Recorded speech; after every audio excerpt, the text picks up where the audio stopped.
What's up, everybody? Welcome back to this RWBY discussion, this time Volume 7, Episode 12, with Friends Like These. As always, I'm your host, Connor. With us, we have Travis. Hey. And Mike. What up? Mike might look a little sicker than usual. He is dying, but he's still here. It's funny how much Mike is willing to go out of his way to do that, but we had Zach's whole issue with the whole Naruto situation, then Nick currently. I just gotta say, Mike, I appreciate it.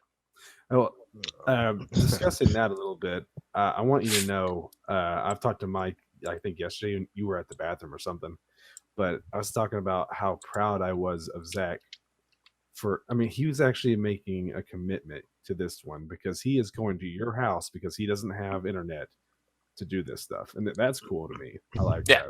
I'm very happy with it. Shows that he's trying. Yeah, him just get to hang out and talk for a little bit, which we haven't done in ages. So it's nice. But let's hop into the episode. Anything you need to get off your chest right off the bat on this one? General feelings? I tell you, it pretty much went exactly as I thought it was going to in the beginning. With that whole situation in the ship, I didn't want it to go that way, but I knew it was going to. Yeah, but just general feelings of the show, of the whole episode itself. Anything as a whole right now. Go ahead, Mike. I felt like things were kind of I don't know, predictable and possibly forced in some ways. I agree. I don't know. I don't want to say I didn't like it, but I didn't like it as much as I did some of the other episodes because everything kind of almost felt like forced. The two previous episodes were better than this one. This one I felt like stuff happened, but not enough happened. It didn't progress hardly at all. Like in the story-wise, you knew some fights were going to happen, and then you're like, so what happened during this episode? Okay, this fight happened, but nothing really, timeline didn't really move on at all. You know what I mean? Yeah. So I was a little disappointed with that. Maybe it'll do some more the next episode. I don't know. Yes. You and I talked very briefly about this earlier. And you used a word that I thought it measured up exactly how I feel about it. I was disappointed by the episode. Oh, yeah. And it's because I did think that things were forced, and I also thought that a lot of the dialogue was just terrible. But I did still enjoy it. And so now, let's get into the episode. It starts off, Clover receives an alert on his scroll, revealing a wanted list with Team RWBY, Team Juniper, Oscar, and Crow. I think Oscar was on it. Oscar was on it. Okay. Yeah, I'm reviewing the episode as we speak. Okay, I knew that there were 9 people. I was like, wait, maybe if Oscar wasn't, then who would that 9th be? And so, of course, Clover tries to arrest Crow because this is Clover. He's a good boy. I just hate the fact that once he gets that message, it's like he has a sim, he has some sort of sim card. It's like he's a clone off the Clone Wars. Order 66. Oh, well, we got to kill all the Jedi now. It's like that's what happened. And Tyrion is just didn't even care anymore. Oh, Tyrion's right there? I don't fucking care. Well, he still cares, but that's the thing. He's trying to get this out of the way soon. He's trying to resolve it peacefully without a fight. He's saying, this is what has just happened here.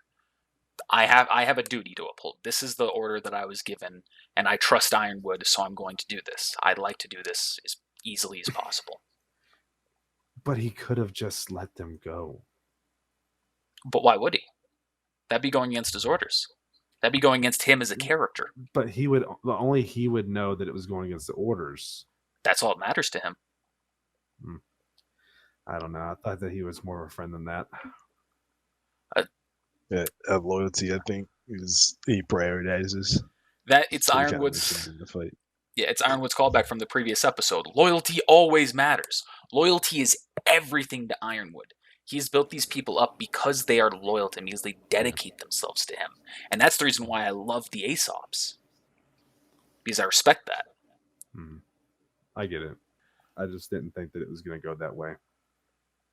Or I was hoping it wouldn't go that way. I knew it would go that way, but I was hoping it wouldn't. which I can't understand. They did build up that friendship. I understand the desire for him not to. But I was not surprised at all when he did that. And of course, Tyrion with his little banter, ooh, a free ride and a show. I was like, oh my goodness. Tyrion was great in this episode. He had so many good lines and everything just scattered throughout. But of course, immediately Hill acts like a fucking idiot. In my opinion. I don't know what that was about. Why did she all of a sudden just be like, "No, fuck you. I'm against you now." Why would she do that? She has nothing to do with these other people. Not really. I mean, I don't think she fully. The only thing I can even reasonably think is that she didn't fully trust Ironwood, and she was kind of just looking for a reason. But it's like here you are. You have this seat pretty much a seat on the council at this point because of everything that's happening. You've been given this opportunity to help your people, and you're going to throw it in the dirt. And why would she trust Ruby's word over Ironwood's?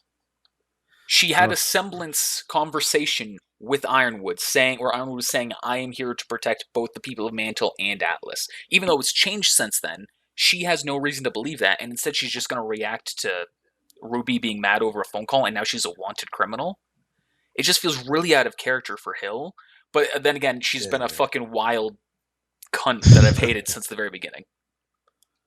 And that's one of the. I think that was one of the first things that I felt was kind of forced, because I tried to reason, but it's just like that kind of felt out of character and forced, just so they could get the plane to crash, basically. Mm-hmm.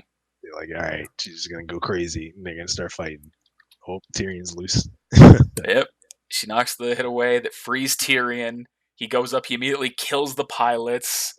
I love the whole Crow goes to him, "What are you doing?" He's like, "The will of our goddess!" Crashes it straight down. Love Tyrion this episode.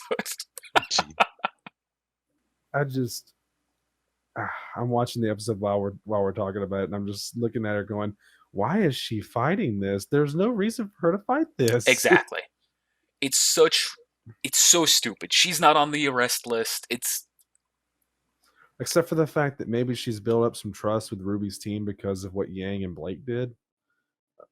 But even then, it's like, what's the point of her fighting this? This isn't her fight.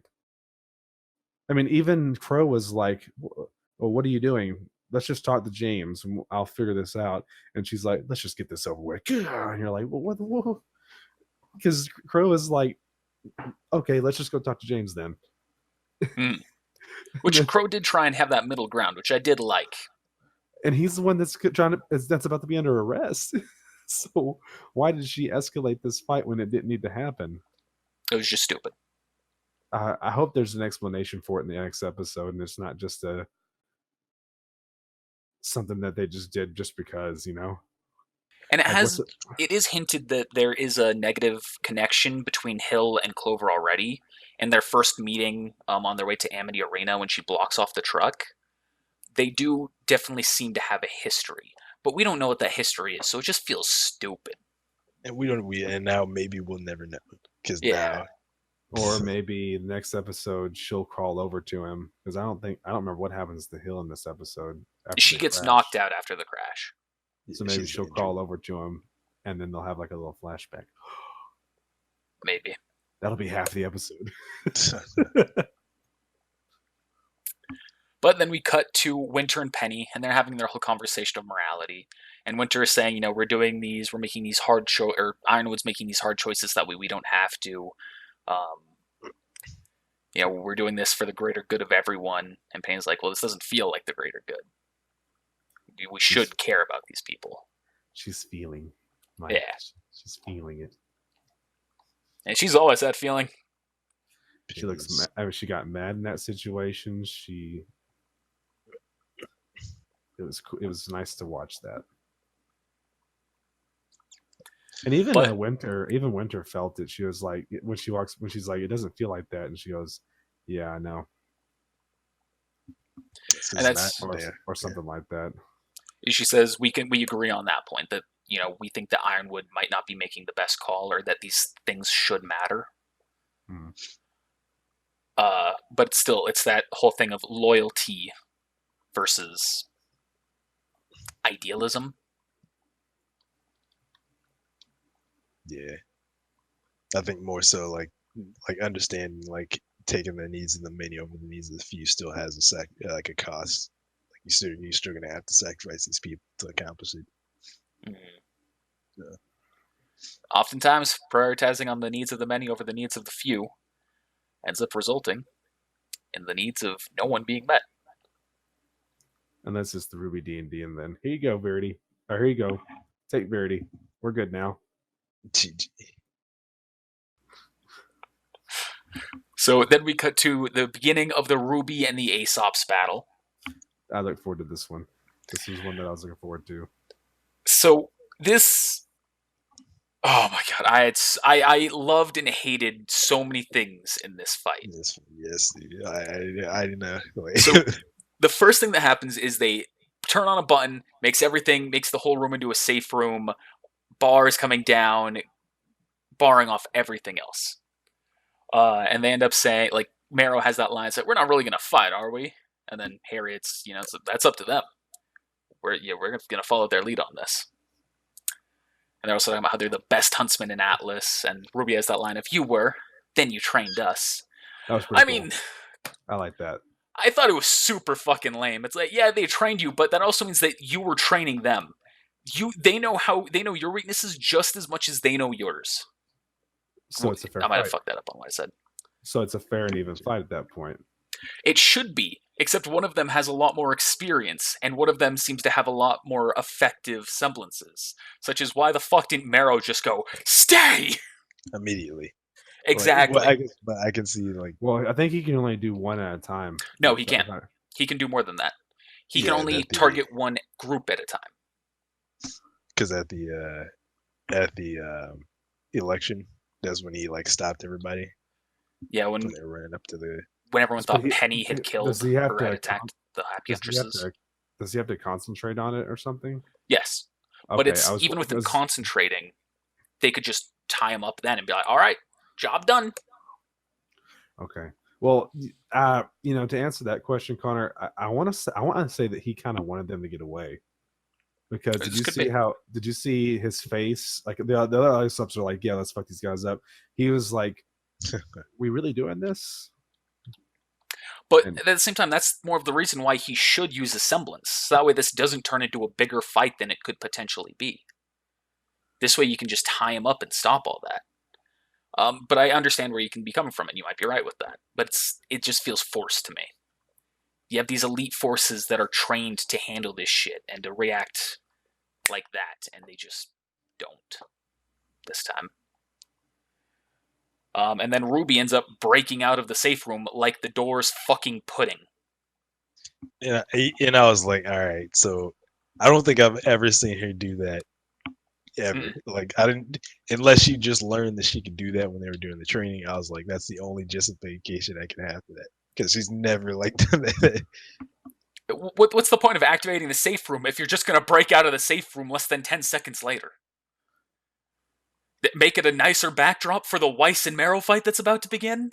The only thing one of the things I really didn't like was the fact that Vine was so useless during this fight. I agree. And yet he can take out, thank you, there it is, Mike, thank you. He can take out like 15, 20 Grim, but in this fight, nothing. So I want to say he was the first person to go down, wasn't he? Yeah, he was. Very disappointed. Yeah, there's that. There is, like, as soon as like you say, like as soon as she broke out, she was like, it's like, we should be, I forgot what she said. Actually, let me see. She was like, we should be trying to fight or working together to do something. And I was like, you just said, like, you about to throw down now. Like, why are you trying to reason them with them immediately after you said you about to fight? there's just so many dialogue issues that I hated in this one, and so much of it starts in this Aesop's part. But there's like one reason why I can understand why the Aesops do end up losing this fight is that it is made very clear that they're focusing on trying to detain Team RWBY, not trying to kill them. But holy fuck, Team RWBY's just trying to kill them. Well, I mean, but they don't though. Yeah, that's still, they made some heavily risky moves in what they're doing. Like, Elm is the only one who's really going for the power shots that's like trying to actually hurt them. But everyone else is just like, I'm fine, I'm just trying to grab you and hold you. I'm Harriet, I'm just trying to, I guess Harriet's kind of trying to fight, but even then she's trying to use her speed to just tie Ruby up.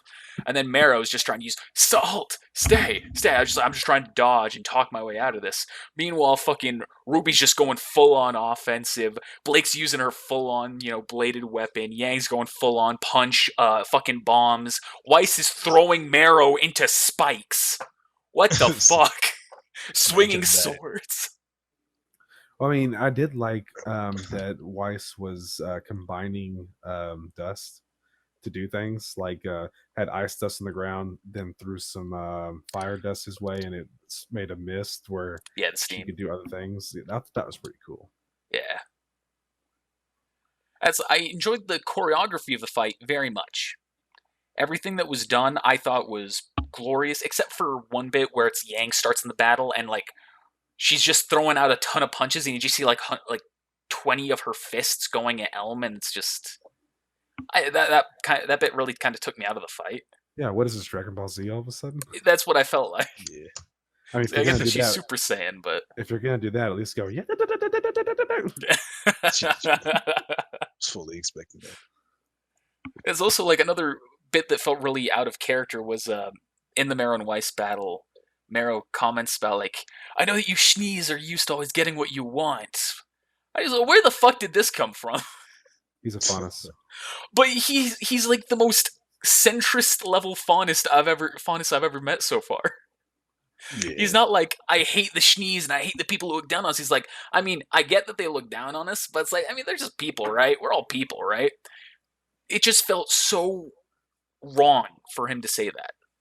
It did, but then if you look at the situation they're in, I don't mean to do this every time we do it. Every time we say That's fine. Like that, I'm fine with the opposing view. And if you look at the situation they're in, it's a hectic situation. They're fighting now. Maybe he's trying to get in her head, or maybe these are real feelings that are coming out, and the other feelings were just cover-up feelings. Like, I'm trying to be nice to you kind of thing. This is a possibility. Or maybe they just were really lazy during this episode. Which, I mean, it seems quite a few times that there could have been better dialogue, or something better could have happened, or anything really. Yeah, I guess let's just focus on each of these fight segments one at a time instead of keeping on cutting around. So let's just finish the whole Aesop's and Ruby thing and just keep going through that instead of falling through how the episode goes. So there's the whole Bumblebee fighting Elm and Vine, and I can understand the advantage that Bumblebee has because they are, they're best friends / maybe lovers. They've shown probably the most teamwork in all of the fights. But I feel like Vine and Elm still should have an advantage here. Just everything that's going on. It doesn't seem Ruby's just kind of getting the jump on him. Or maybe their teamwork is more lucky, and this chance it's unlucky because their captain's not there. That is a possibility as well. I mean, when he's there, everything seems to go right, and when he's not there and they're all kind of separated, it's not as clean or well put together. Mm-hmm. I'm just saying. And Marrow only starts to get serious after Weiss tries to kill him. Yeah. And that's when he finally does the whole stay, and then he has to do stay on the summoned creature because it's still moving. And then he loses it on Weiss because of that. So if he says stay more than once, it loosens on the other person, I guess. I mean, it's still a badass semblance, though. I mean, I just thinking the fact that, I mean, I guess like in a D&D setting, you have to do some sort of fortitude save to make them not, or if they had to pass something to make them. When it's magic, you don't always have to do that. But I mean, just think about freaking oh shit, what's her name? The big bad person. Salem. Salem running towards him to kill him. Just be like, stay. All right, we got it, boys. Yeah, that's true. But I feel like, oh, sorry, what? I just hate that they shit on him all the time, and he's probably got the best semblance out of all of them. Yeah, I think he's my third favorite of the team. But damn, that semblance is so cool. Is he your second favorite now? No, someone else became my second favorite in this battle, Okay. and that's Harriet. Yeah, Harriet's pretty cool. But one thing I didn't like about the whole Marrow and Weiss battle is, why is Marrow even trying to fight Weiss? Shouldn't they try and like mix things up to where he's fighting literally anyone else? Because I knew that as soon as he was fighting Weiss, it's like, okay, that's how Weiss is gonna win. She's gonna use her fucking guardian. Ice giant, yeah. Yeah, it's exactly how it happened. It was like, this is exactly what I expected, but they should be able to see this coming. He should know a 2-on-1 battle is his weakness. You know what I would really want to see? Like, one of these days it comes down to like Weiss's team, like Team RWBY, like gets knocked down, and Weiss is like the only one up still, and it's like this big giant Grim or something, and her just be like, and just like really concentrate, and it just be like a gigantic giant ice thing, like to match the huge Grim or something, and just be like, you know, like cool. The kind of like that mech suit thing that the that old lady had. In one of those episodes. There's that Grim, the Kaiju Grim. I don't remember what it's called. But she could theoretically summon that. I mean, that'd be fucking cool. Because that's the only reason she's able to summon that suit of armor, is because that is a Grim, or was a Grim.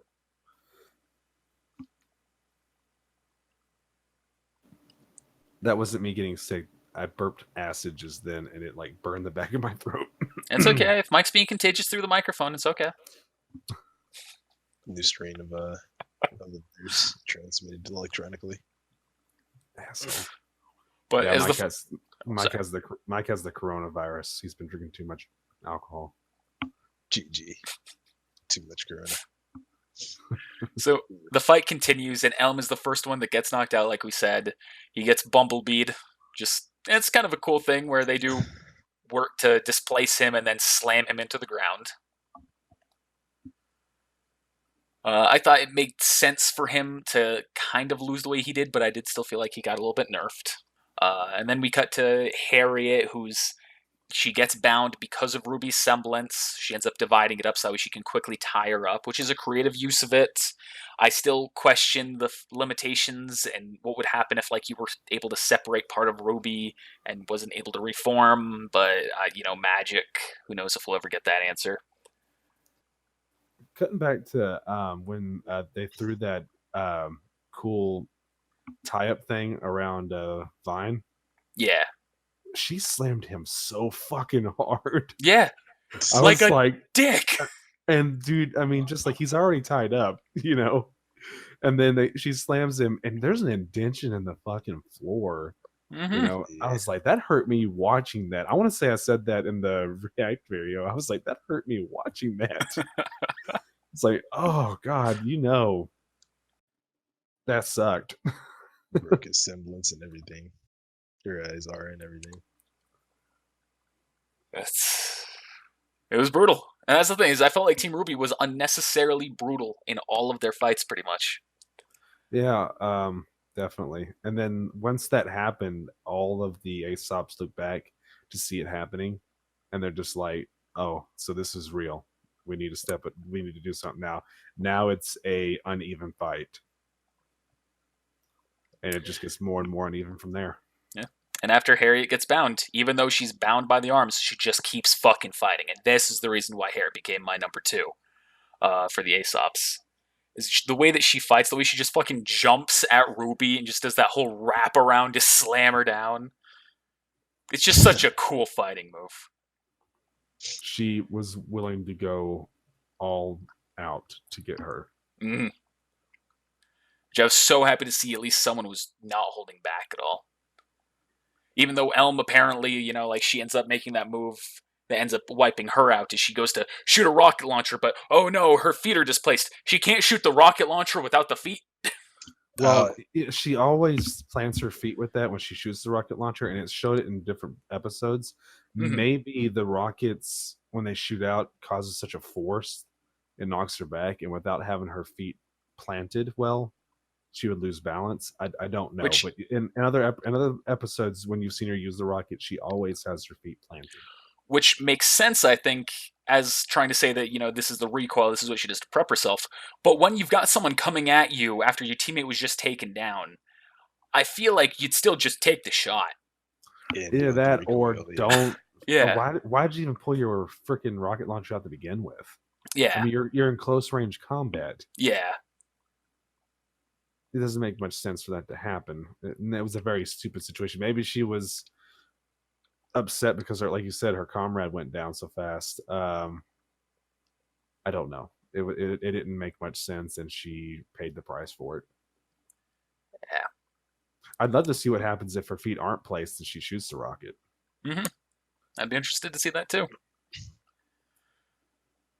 But then Marrow ends up being defeated by Weiss because of her. She uses the dust to just knock him out, I think, what it was. I don't even remember him going down, actually.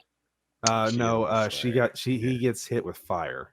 He said stop to the big ice crystal, or and then she uses the dust to shoot fire out. Boom, yeah. Fire out. And then Weiss comes in, and Ruby doesn't even take out Harriet. Weiss comes in, summons the ice wall, which is hilarious. It was funny. When I saw that happen, I was like, oh, don't do that to her. She did so good in this fight. Yeah. Just to get knocked out by a fucking ice wall. And I'm thinking, man, there's so many times during the RWBY D&D when I wanted to put up an ice wall and have someone run into it. It just didn't happen that way. It has to be a ready to action. Yeah. To have someone run into it like that. And most of the time they'll react, but it was because of her super speed kind of a scenario. Mm-hmm. Yeah. It was a good song, though. I thought it was a great song that went on during the fight. Oh, man. It's cool. Fucking awesome. I was like, ooh, can we do this in every fight? Mm. I want to get some of those fucking they look like gravity cuffs or something. Yeah. Is that what was on Verity? Yeah. It's pretty much, it was based on that exact thing. Those things were fucking cool, dude. Yeah. Amazing technology.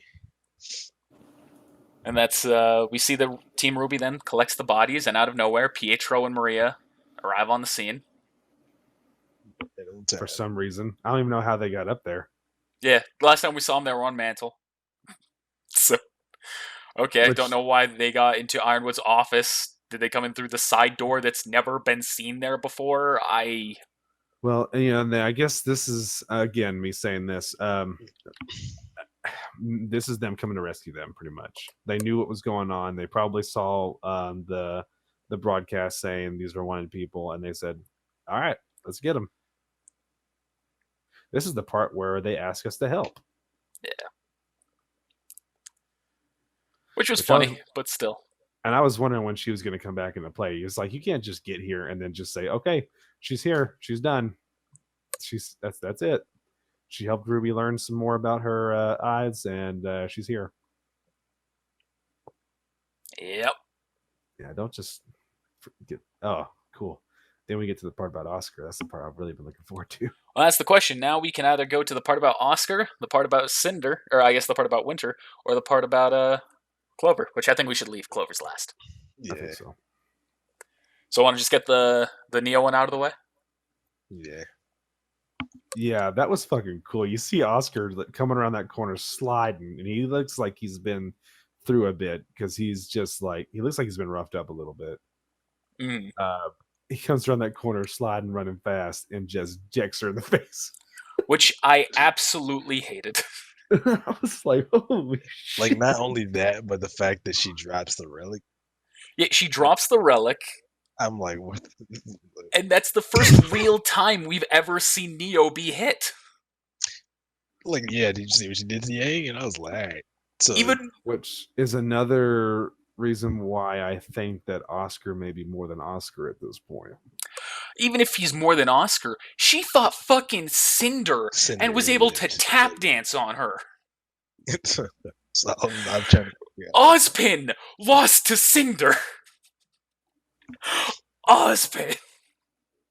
And it was like he was yelling, he was running, like it wasn't like this was a surprise attack.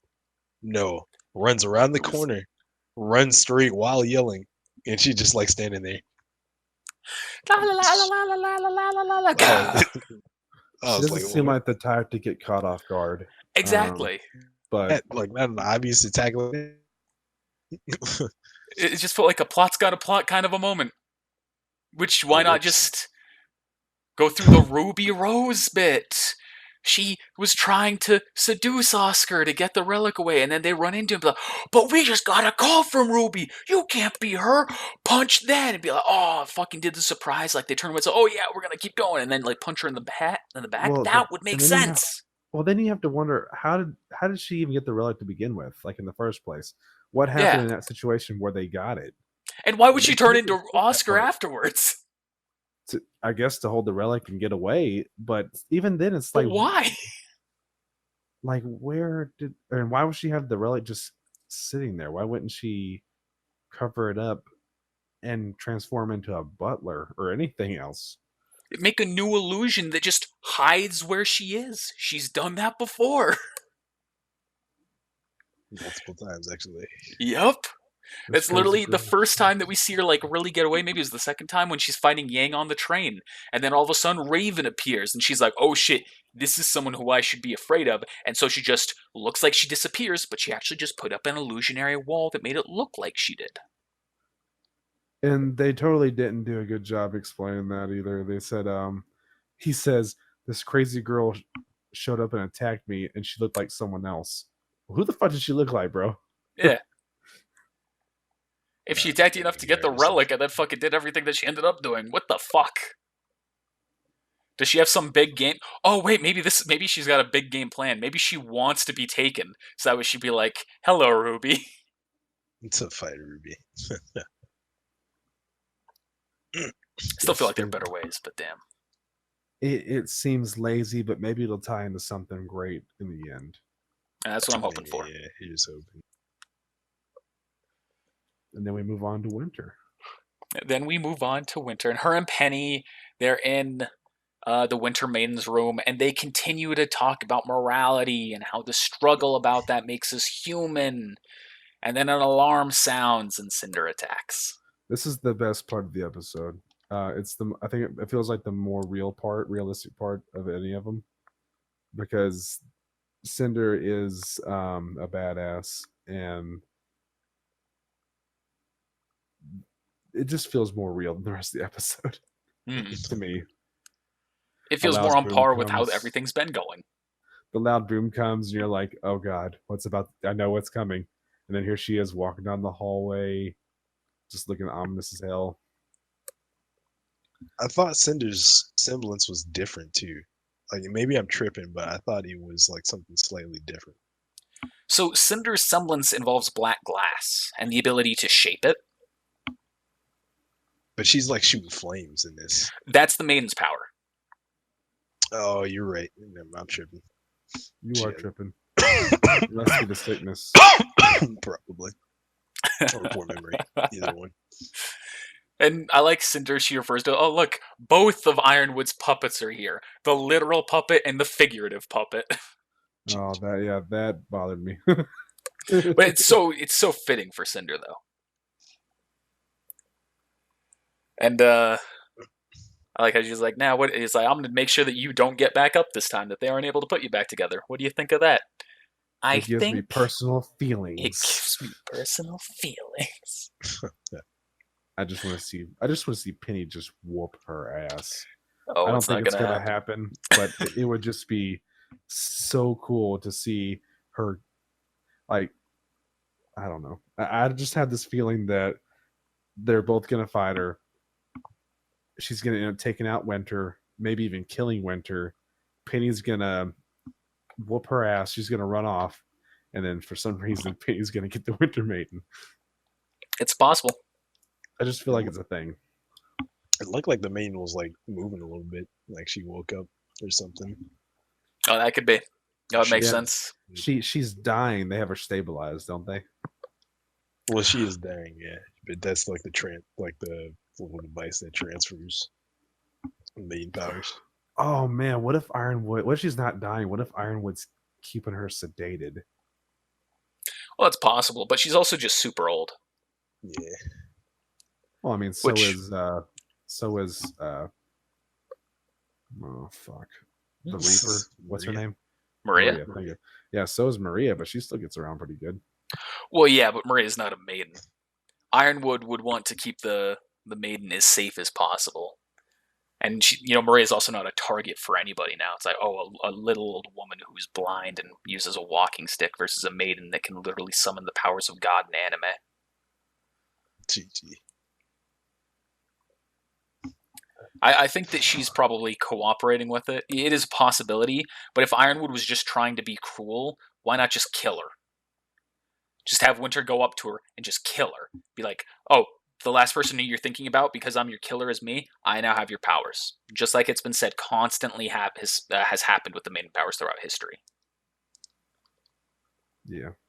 See, this is why we need Glinda back. Glinda needs to come back. This would be a perfect part to introduce her just out of the blue. She just comes in out of nowhere.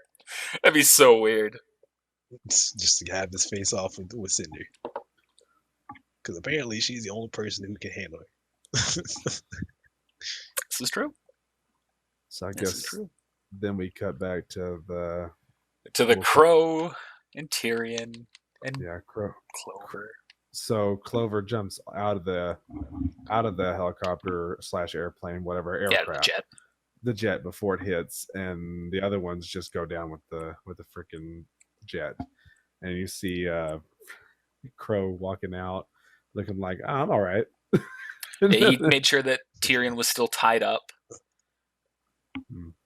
And they found Hill, who had been knocked out, but still alive. Robin Hill needs medical attention. Surrender, we can take her to Atlas.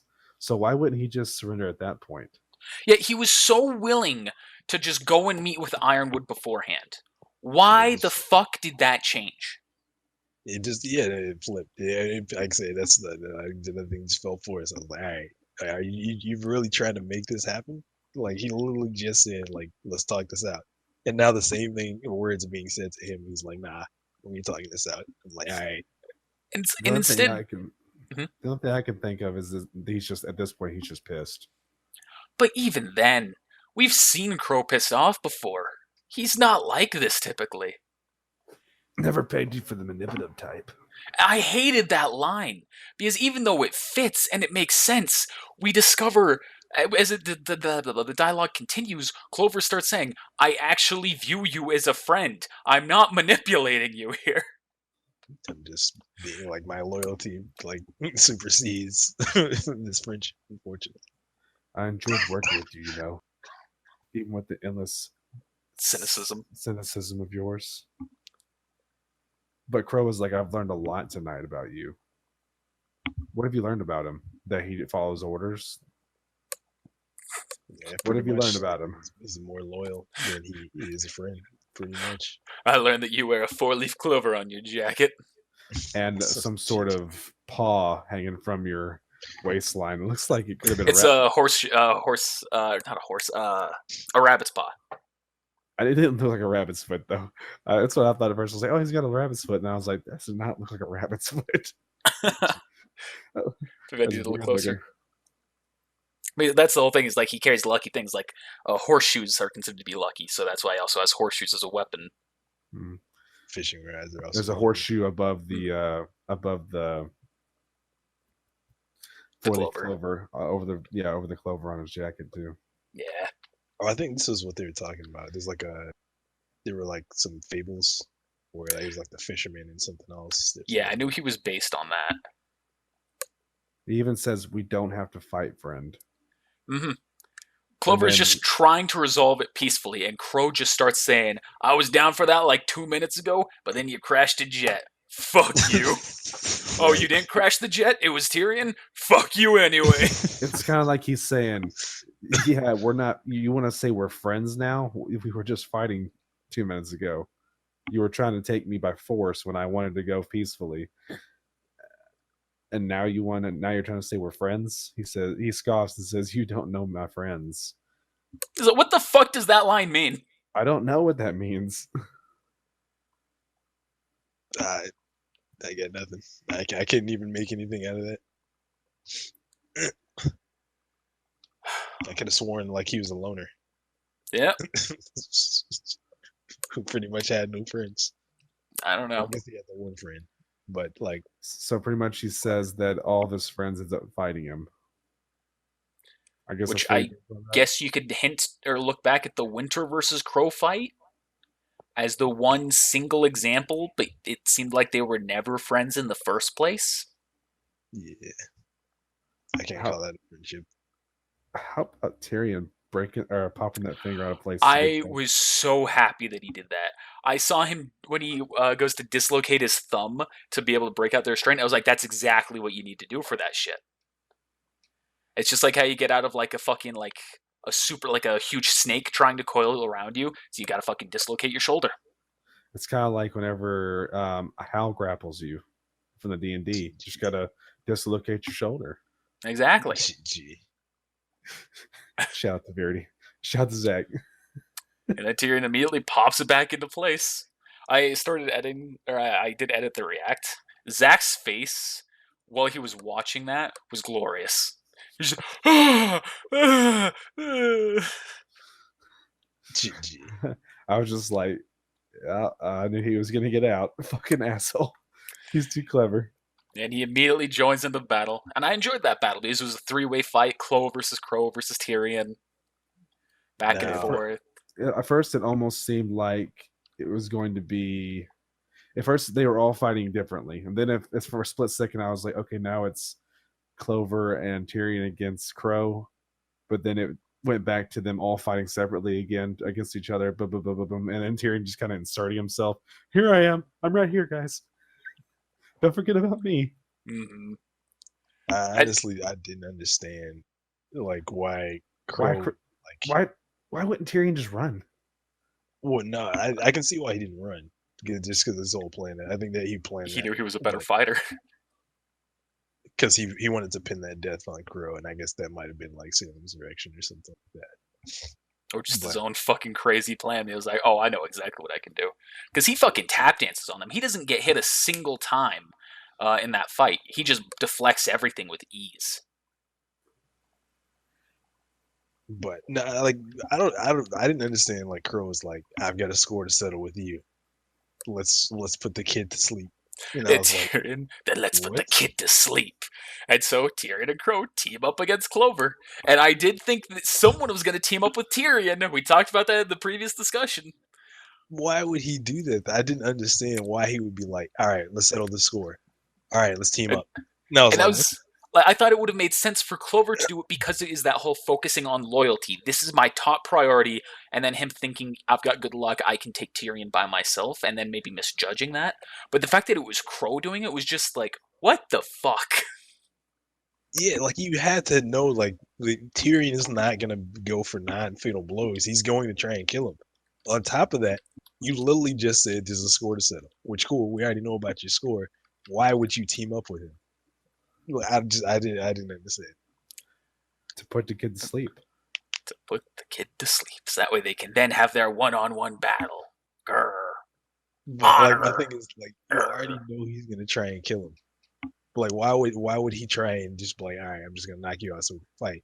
Like you already, I don't know, like I don't know if he's just out of it. But did anybody else notice how well they fought together though? Yeah, they fought together incredibly well. I know that Tyrion pushes Crow back in with his tail and everything. I know. I thought that was fucking cool. I was like, okay, so he has your back, literally. He has your back there, and he pushes you back in, and it totally catches Clover. Damn it, thank you. Totally catches Clover off guard, and then it's just what a fight. And Clover ends up disarming Crow. Tyrion starts going to use his semblance again. So I thought, I have an idea about his semblance. I don't think his semblance is just to like heavy damage against your aura. I think it's an aura leech. I think that like if he That's gets activates his and is going close to you or hitting you, it starts draining your aura. Because then thought it was so weird how. I mean, I understand why he didn't go for his weapon. At the same time, I didn't. Like, that is your weapon. Why wouldn't you go grab it and then do something? But then at the same time, he notices that maybe he's focused on that fight. He's not paying attention, and then he one punches him in the gut. yeah, he sees the one opening. One punch. And that's the reason why I think it might be the aura leech semblance for Tyrion, because he just knocks his aura out with that one hit. And during the whole fight, you don't really see Clover get hit that much, really. I mean, not really. Nothing serious. And then for it just to be a punch to the gut that knocks him out, I think maybe you're right. That's what I think makes sense. Either that or it's a poison thing. Which could be.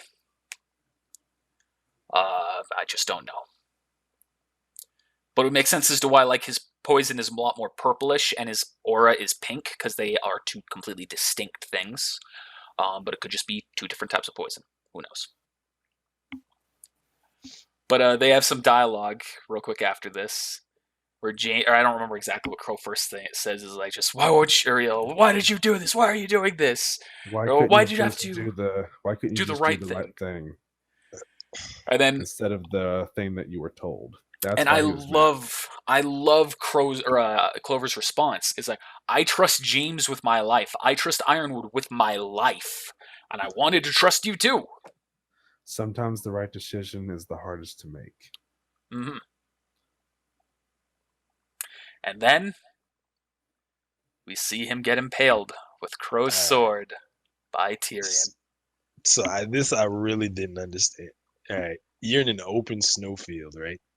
Where there's literally nothing around you except for snow. How can you possibly get snuck up on? How? He was literally right there. There's only one place he could have been. How did he get out of that situation so quickly too? He was being wrapped up. He got wrapped up by the pole, right? Right, and you know exactly where he's at because you just wrapped him up. How could he possibly have gone around him without him noticing? Grab the sword, get behind him, and stab him. Without Crow noticing, because you're in an open field. How could you possibly not see him sneaking up on him? You can't just like. I'm just gonna stop because I didn't understand this part. And then you think, stepping on snow, he should also be able to hear it. But I don't know. Maybe Tyrion's just got really light feet. Maybe he's fleet-footed. Yeah, but people can't use their eyes. They're huntsmen. All these are professional huntsmen, like skilled professional huntsmen, but they can't notice when in an open field somebody's sneaking up on you. Well, remember all of the Aesops? They got that hard nerf this episode, so the patch notes came out. Oh, this part did. That's not funny. For real. This part did. When it happened, though, I was like, "Oh no!" Oh yeah, I was shocked. I hated this part, man. Like, it was sad, but I just like Crow. Like, all right, you're about to fight Tyrion, so you're just gonna knock him out and leave your weapon there. He snuck on him in an open snowfield. I just didn't like how this part went down. It was like fucking poetry, dude. He gets stabbed in the back, and then you see his charm fall off his vest with blood on it. Like, I guess you're not. And then I don't know if I said it or not in the react. I don't know if I said it or thought it, but I was like, well, I guess he's not that lucky. I think you did say it. Which is, his aura ran out. His semblance wasn't working. Okay. Because that's how that stuff does technically work. But I still get the point. And Tyrion points out how the murder is going to look like Crow did it. But there's a freaking jet heading that way who's probably surveillance in the area, sees Tyrion drop the sword, and then... Well, they probably can't see Tyrion drop the sword at that distance. But Tyrion runs off, and they don't see that happening? Again, an open snowfield. Maybe it's the white outfit. I don't know. Focusing on recovering the damage that was done, not recapturing a prisoner. You could argue plenty of things, but I still see exactly where you're coming from. It was just fine. I did like what Clover said there. Someone had to take the fall. And I hated Crow's response to it. James will take the fall. I'll make sure of it. I'll make sure of it. What the fuck? Crow, you haven't learned a thing from this. Ironwood isn't the bad guy you're trying to wrap him into this box of hatred for. Good luck. Yeah, and then he says Clover says his final words of good luck. A fitting goodbye for him as Crow wails into the night. I just hope that when Crow dies, he goes, bad luck. Jeez. That's a good one. This isn't my lucky day. Oh my goodness. They should have had the fight once they actually arrived. Everything else probably would have made more sense. But it just, I don't know, man. I didn't like this part. There's a reason why they had him crash out in the middle of nowhere. They don't want him back they don't want him back there yet. I know, but still, it's just the fact that it made no sense to me. Like how he could possibly have done that. How he possibly snuck him in an open field like that. Wait, why were they in the middle of nowhere? They just ended up crashing. Like, I guess they were driving. But they were in Mantle and then going up to Atlas. Why were they so far out? He has a point. I don't know. There was no reason for them to be out in the middle of nowhere.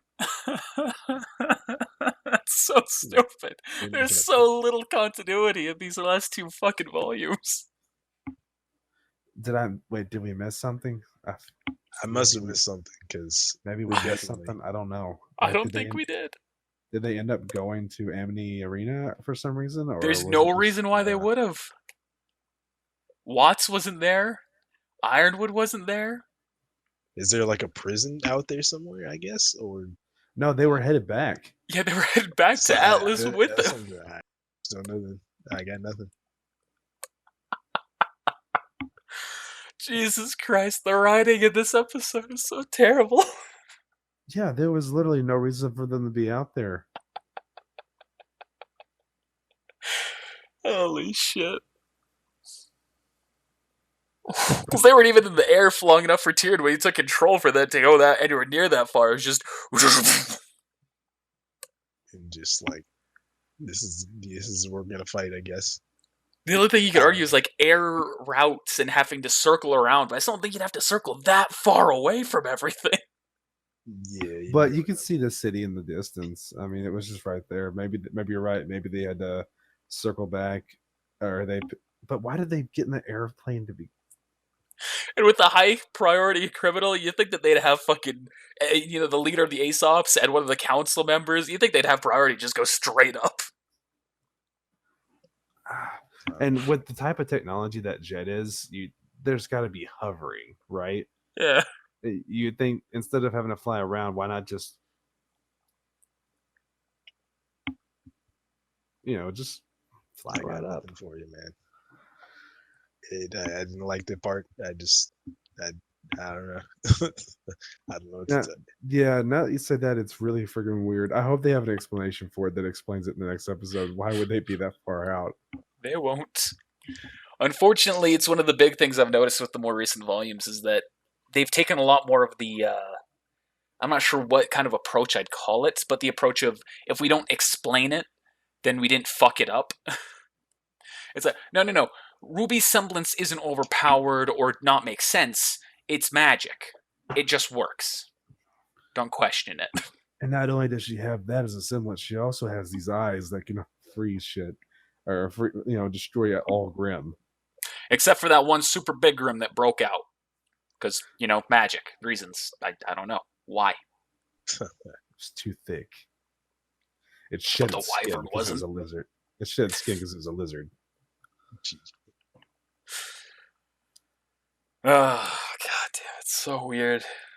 The next episode better be better. Yeah. I mean, there was just so much wrong with this. We've got maybe like one or two. This is the last episode of the volume. This next one. 13. Mm-hmm. And then we're gonna have to wait like another freaking year. And then not making. And I just re-upped my subscription. I just had to pay for the subscription. Oh yeah, for the. Because I ran out of my free month. Yeah. At least it's relatively cheap. Five ducks. Yeah, just 6 ducks. 6 ducks, that was it. Doll hairs. Yeah. I'm actually now more upset at the episode than I was when I watched it and rewatched it. Just goes to show when you discuss it with your friends, it just gets worse. Yeah. Well, I guess let's just go into best boy and best girl and then ratings. Mike, you want to go first? 7. 7. 6. Well, 7's a lucky number, so I guess that's Clover. I guess, yeah. For the best boy? Best boy. Dang, that's kind of tough. Oscar for landing that punch, maybe.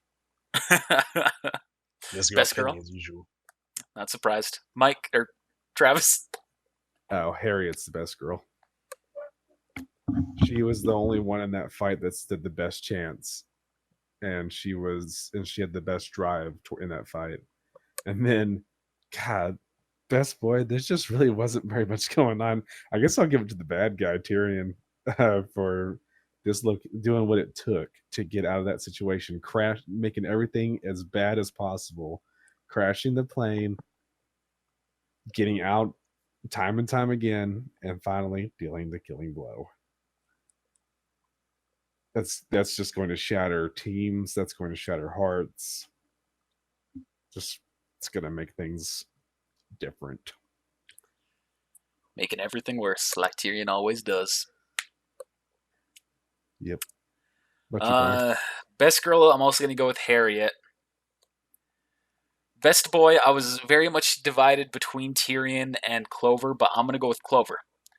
Because him expressing that whole concept of loyalty is something that I love so much, and his love of Ironwood I sympathize with. So I'm going for Clover for best boy. All right, how about ratings, Mike? Like I said, 7. 7? All right. You are being I need a 7 or a 6, Mike, either or. I mean, I'll be generous and give it a 7. I didn't like this episode that much, honestly. All right. You're being generous, my friend. The only reason why this episode has anything good for me is the fighting, and even that was kind of shitty. So I'm gonna only give it like a 4.5, a 5. A 5. I'm honestly gonna go 4. So I'm in that same boat. I thought the writing was terrible. I thought the fighting was, for the most part, very good. I almost want to give it an extra point just for Clover, just because I thought his death scene was very incredible. Didn't make much sense, but I thought it was, in terms of emotional impact, it was huge. I didn't like how Crow reacted to it. Should have been more of a... It shouldn't have... I didn't like the way Crow reacted to anything in this episode. He was being stupid. It shouldn't have... It shouldn't have been, James is going to pay for this. What the fuck? No. He's the one that did this, first of all. Second of all, don't kill James. He didn't do anything to kill you. He said to bring y'all in. I don't know what was going to happen after that, but he said bring y'all in. And there was that whole Crow and Ironwood hug earlier in the volume too. What happened? Why did this one thing turn Crow so violently against Ironwood?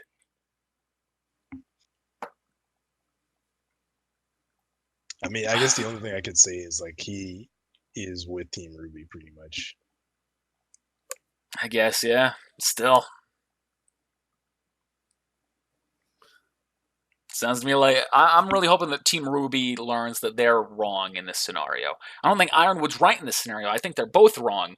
But I hope that they learn that it's like, oh, our ideals are going to destroy a city. Yay! GG. That's what I want to happen. I'm sick of them being cocky and right. In terms of plot, right? Did y'all see the art at the end where it shows Penny standing there or floating there with her blades around her, and it shows Cinder with the fire blade? Yeah. Security breach in the background. It's fucking cool. Mm-hmm. That concept art for the fight. It's gonna be interesting. God, they better do a better job in the last episode. God, I hope so. Give me that 10 out of 10. I want a 10 out of 10. If Team RWBY kills Ironwood, that's gonna make me mad. That's an interesting plot twist. Yeah. That would be an interesting plot twist. I want explanations. I want fighting. And I want Ironwood. I want something to be left with. I want us to be left with, wait, what? What's going to happen next? You know, I want some closure. I want some openings and I want some closings. I just said that twice. That's okay. I do it all the time. Yeah. I'm looking for some good fights. Looking for some Ironwood. But you guys are right. The Aesops more did go Ironwood. down. Aesops did go down with us like a sack of potatoes. Mm-hmm. Like a sack of dumb space puppies. Just, Rest in peace. I expected more out of them. As did I. Rooster Teeth for queer baiting about Crow and Clover. What do you mean?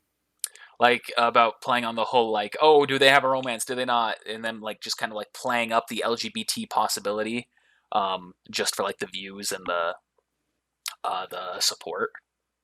Like in the same way that comparing it to the same way that J.K. Rowling was like, oh, Dumbledore's gay. Not gonna write about it in the books, but here's my Twitter account. Ooh.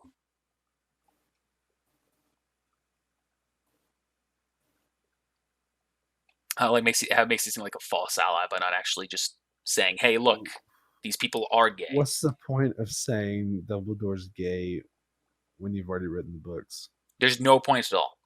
Now you could argue there's a point with her doing the prequels right now.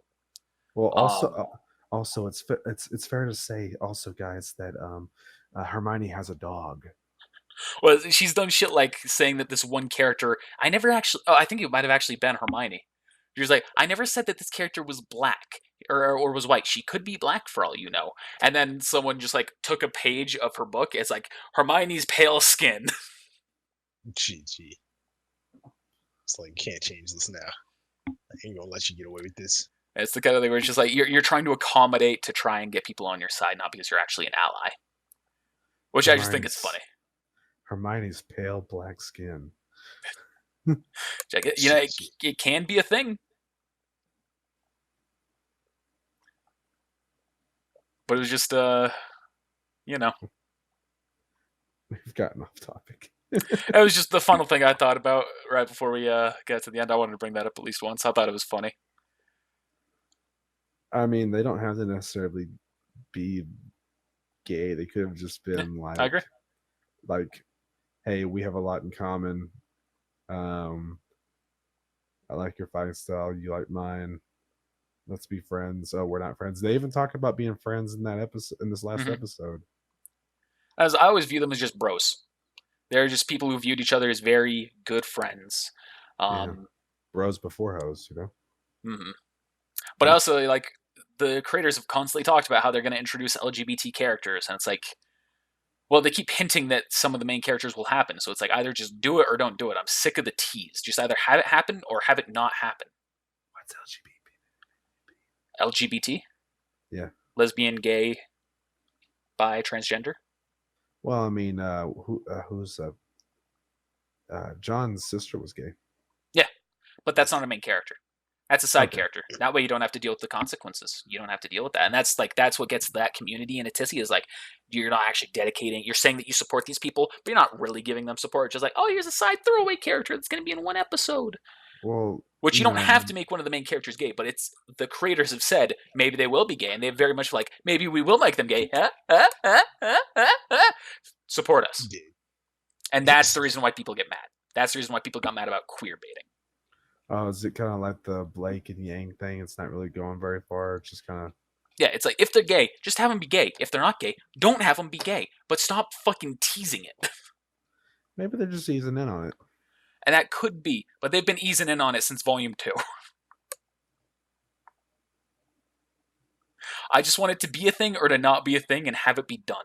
I'm sick of it now. Maybe they're just bros, dude. Maybe they're just bros, in which case, just call out that they're bros. I just want it. I just either want it to happen or not happen, and I don't care. I just want to be done with the relationship bullshit right now. Maybe one of them will die. No, I'd be completely fine with that. That's something I wanted to bring up. All right, let me find the scene. Mikey. I'm just saying. About to hit the last episode.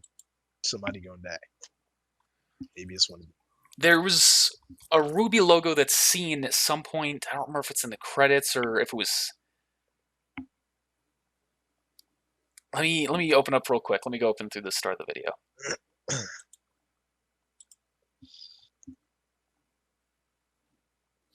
If it's not one of them. There was, I don't remember where it was, but someone showed it was a picture of like the volume 5, and there was the RWBY logo where it was like the W on it had like a bit of a cut through part of it, and that was the episode where Weiss got fucking stabbed.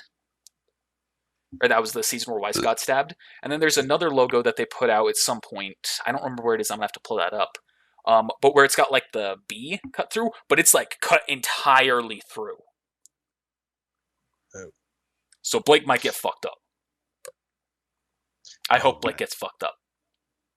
Nah, I need Blake to stay alive. I'd much prefer Yang to be fucked up, but I want one of them to be fucked up. I really want Yang to be fucked up. Fuck Yang right now. I hate her. GG.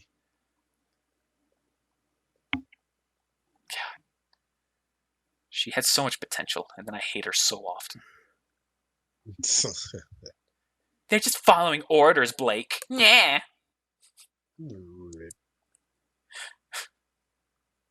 GG. A lot of salt there.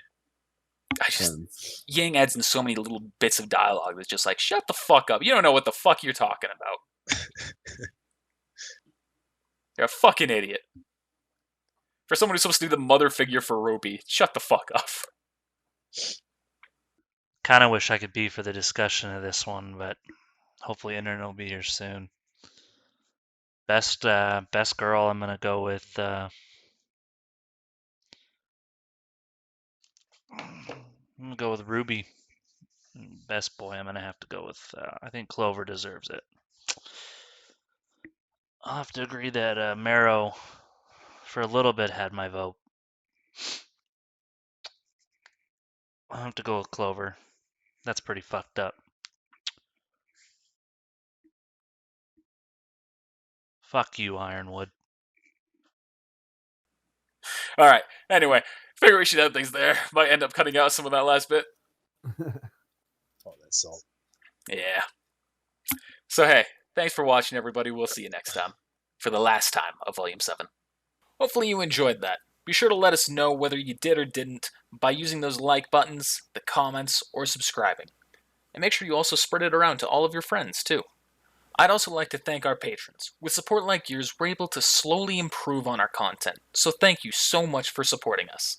If you're not already a patron and you'd like to support us directly, be sure to check out our Patreon in the description below. We have rewards like stickers, shirts, behind-the-scenes content, and even the ability to make a major character to join in one of our D&D campaigns. Well, once again, thanks for watching. We'll see you next time.